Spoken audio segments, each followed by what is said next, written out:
welcome back to my channel. I'm Deanna and you're watching Orchid D, and I want to wish you guys a happy new year. I hope you guys had a wonderful time bringing in the new year with your family and friends.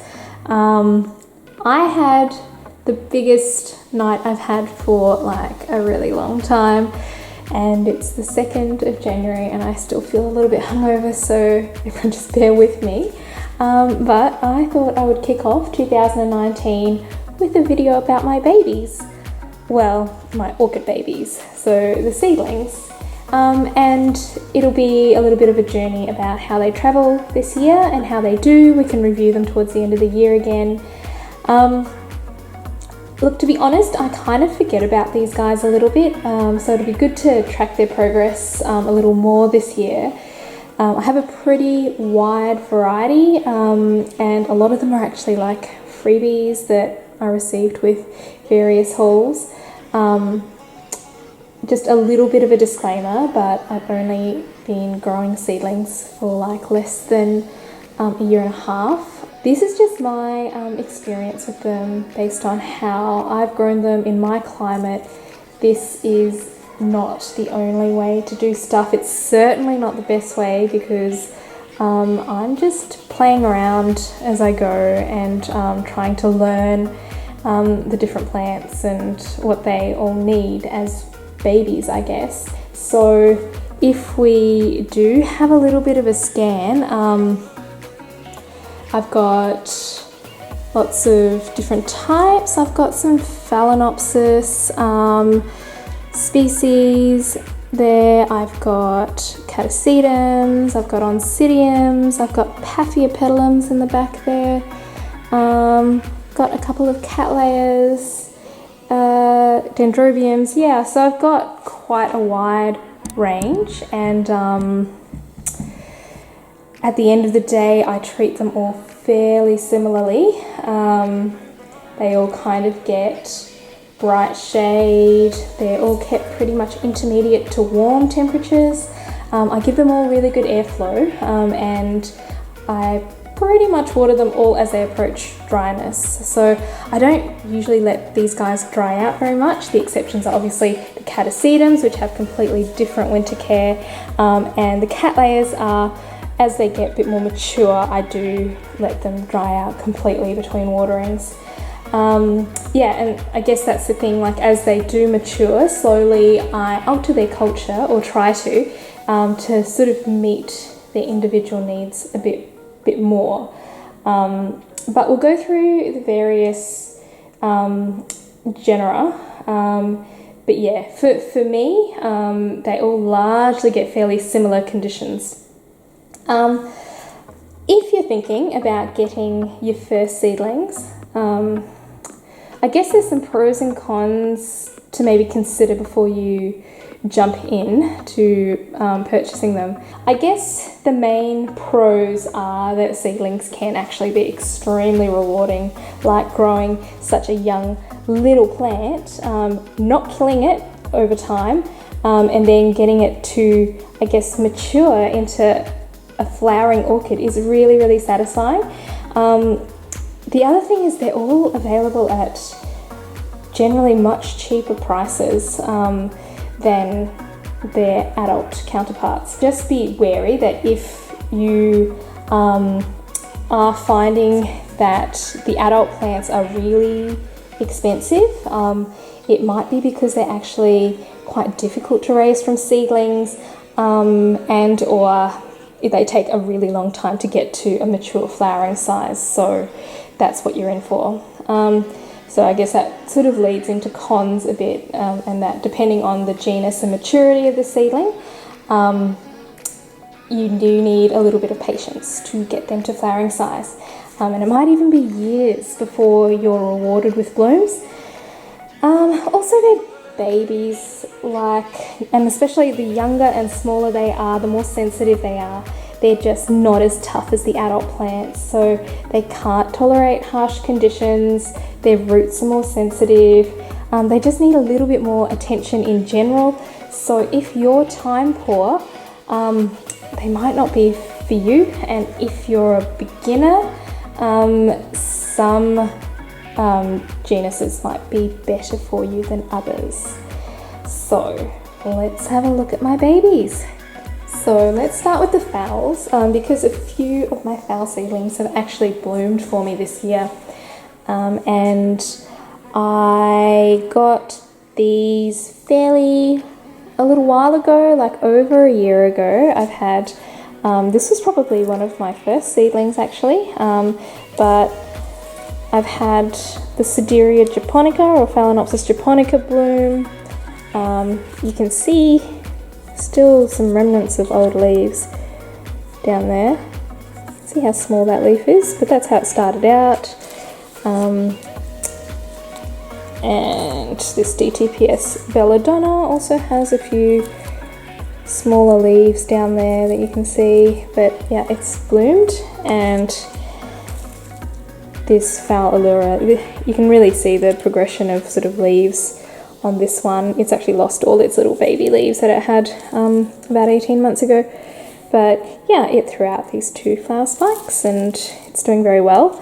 I've got a few complex hybrid phals that haven't bloomed yet, but this is the Sogo Euclidean, which you can see is actually a pretty big size. Still hasn't bloomed, but I would expect it's coming up to blooming size. So hopefully next year we'll see some flower spikes on this one. But the good thing about these phals is that they bloom from quite a young age and bloom from quite small plants really, so you don't have to wait like a decade for flowers. So if you're thinking about seedlings, I really recommend starting with phals. They're really easy and you won't get like too disheartened because they don't bloom. And then moving over here, we've got my little phal tetraspis here, and Speciosa, Zabellina. I've got a Phal pulchra and Phal gigantea, which is actually apparently a very, very long way away from blooming, and Schilleriana. So just for comparison, I've brought down a Phal bellina that does have its first flower spike developing, and I think still, yep, so you can see if I can put them side by side, but this is a seedling bellina and you can sort of see like this small leaf is roughly the same size as the leaves that are developing now. So this plant probably has about 4, 5, maybe 4 leaves to go before its blooming size if it continues to grow nice big leaves, and these guys go dormant essentially in cooler weather. So in my winter they do nothing, so they really only have about half the year to grow new leaves, these little seedlings. So they'll grow maybe 2 leaves in the season, so you can imagine this one still probably has a couple of years to go before it gets to blooming size. In terms of medium, you can see these guys are in like sphagnum with a bit of perlite, a little bit of leca mixed in, and they're all lined with leca for extra drainage. And it's got some roots. This one's probably doing the least well with just the one root there. But I compare it to, say, this Phal pulchra, which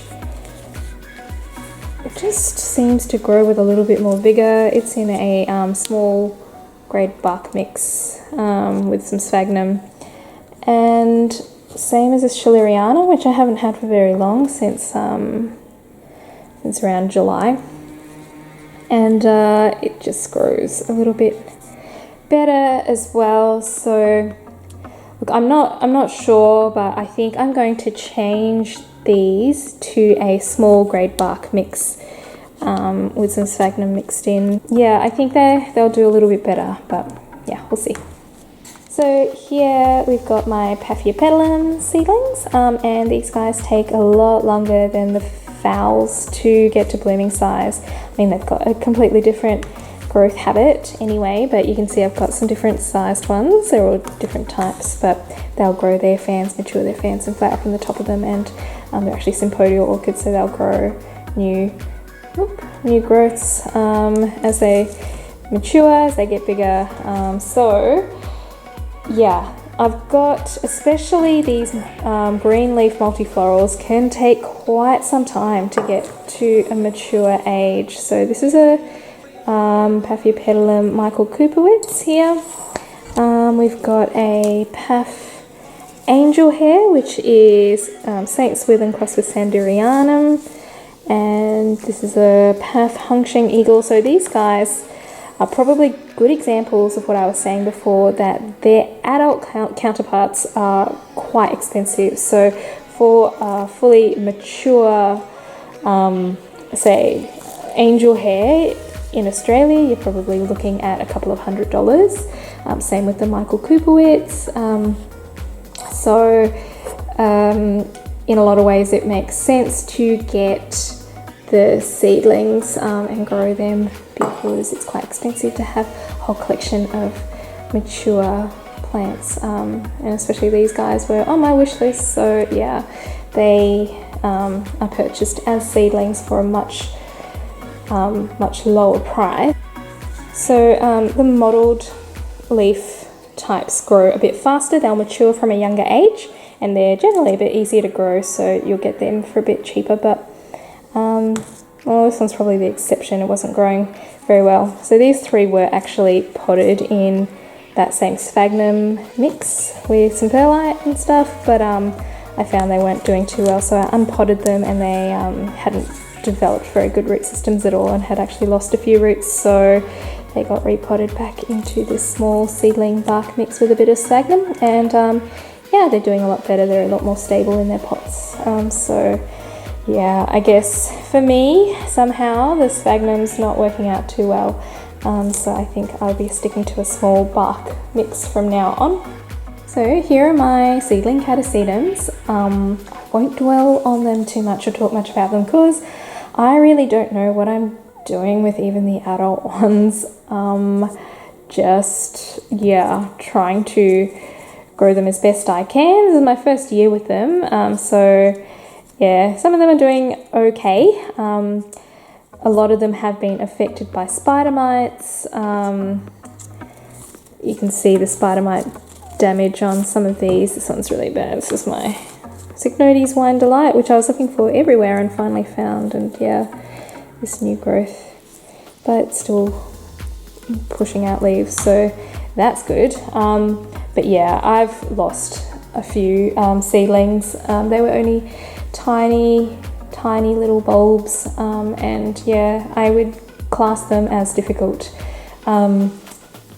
seedlings. So I've got most of them actually in a bit of a, well, most of them in pure sphagnum and perlite again, but yeah, some of the adults even, they did really well in this mixture. This one's doing quite well in this mixture, but some of them didn't. Like the Wine Delight didn't like being watered in it, so changed it to a bark mixture, and it's doing much better. So yeah, I guess every plant is just a little bit different,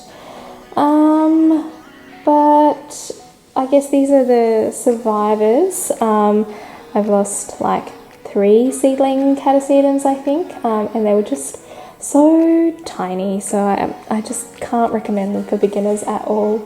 The mature catasetums seem to be really hard to come by in Australia for some reason. I don't really understand, because you know, they're so easy to propagate from back bulbs, but yeah, I don't know.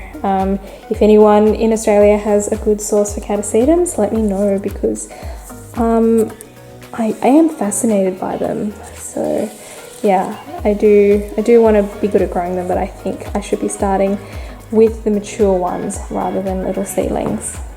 And here, scattered about, are the rest of my seedlings. I've got some Dendrobiums, Oncidium types, some Cattleyas, and a few random ones. I've got an Encyclia cochleata. This is an Ungracum Magdalene, which these are really big plants, so it's got a long way to go.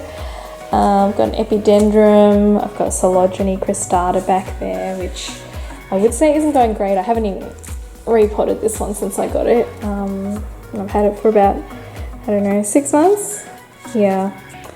And it's just grown this bulb, which isn't impressively larger at all. So yeah, I think I need to repot this and change its culture a little bit. But yeah, I guess the Cattleyas, they were doing okay, and then when I went overseas, they went to my orchid babysitters, and I think they got a little bit drowned, and one got sunburnt, so I lost maybe 3 Cattleya seedlings because I just told my babysitters to water twice a week, so they didn't know any better. But yeah, I lost a couple of root systems, and yeah, that was kind of it. They don't recover very well from root loss.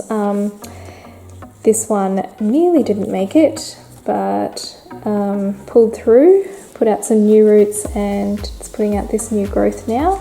The Dendrobiums, they're all a little bit different. As you know, there's various sections of Dendrobiums, and they all require a little bit of different care, so I'm going to have to figure out what they all need eventually, but they're generally going fairly well. This is a little Dendrobium parishii, which is growing along quite nicely. It's got several growths, a couple of cakeys. I've got some Oncidium and Oncidium types back here. A lot of them were actually freebies. Actually, quite a few of these were free. But we've got a little Sotoanum here, just growing this new growth, but look how small it is. It's going to have a bit of a way to go. A couple of these guys are still potted in sphagnum as well, and story's the same with these, but I don't think they're going as well as they could be. I think these will be going into a bark mix soon, especially this one, Macademia Multiflora, again a free plant, but it sort of keeps trying to bring out new growths, and they keep dying off. This one seems to be growing okay. There's a growth over here, but you can sort of see, can you see? There's sort of a growth that sort of died off down there. But yeah, it's just doesn't seem to be doing very much. I mean, you know, you can see it's sort of got the roots that come down, but I'm just not sure. It's not doing what it's supposed to be doing, so I think I'll change the medium first and foremost. But yeah, I think overall the seedlings are doing okay. They've had an okay year, but could be better, and I think that along the way, just like with most of this hobby, I've sort of learned a few important lessons for the year. Now they're completely personal, like they're lessons I've learnt, so take them with a grain of salt because they're only really relative to me. But it's the beginning of the year, and you know, I kind of like to think in resolution format. Firstly, I don't think me and pure sphagnum works very well. I know I've got a little bit of small perlite mixed into it, but I still consider it pretty much a sphagnum medium. So I think I notice better results in a small bark mix for whatever reason. Maybe it stays too moist, maybe it's the algae, I'm not sure. Yeah, I mean, you know, it's like anything. You go along in the hobby, you just get a feeling of things that work and don't work for you. So, you know, it's just that whole trial and error process. Secondly, I definitely need to pay more attention to these guys. So I keep them all together for ease of watering, but I can tell some of them really aren't getting their individual needs met, and you know, I kind of forget about them. I just stick them in the same spot, and they'd almost certainly do better if I concentrated on them more individually, but it's really difficult to find that time. I do keep my Polycalus fowls and Paph seedlings upstairs where it's a bit warmer, so some of them are separated, but yeah, they'd all definitely do better with a little bit more TLC. And honestly, I don't know if I can give that to them. So the third thing is, this year, no more seedlings for me. unless it's a plant I really, really, really want. So I actually didn't show you a couple of my seedlings, seedling cattleyas, which are upstairs, but I've got a Cattleya walkeriana that I recently purchased, which has been, you know, on my wish list for a while, as well as a little BC or BLC Little Mermaid. They're both seedlings, and I got them because I really wanted them. But you know, with the time I have personally to dedicate to my orchids, I prefer mature plants, I think. Like, I'll show you these two. For example, my tubalinas, this one cost $10 and I bought it like over a year ago.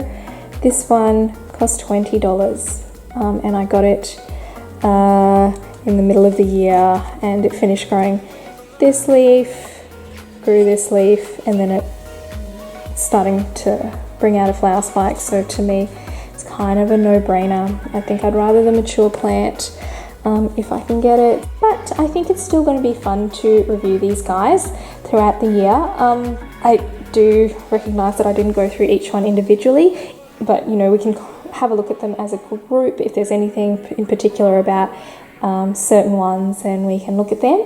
But yeah, you know what, I'll probably be in my late 30s before we ever see flowers on any of my babies.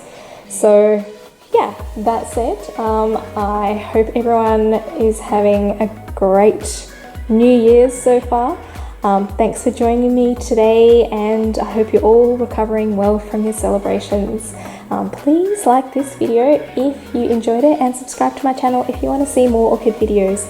I hope you guys have a fantastic week, and happy growing until I see you next time.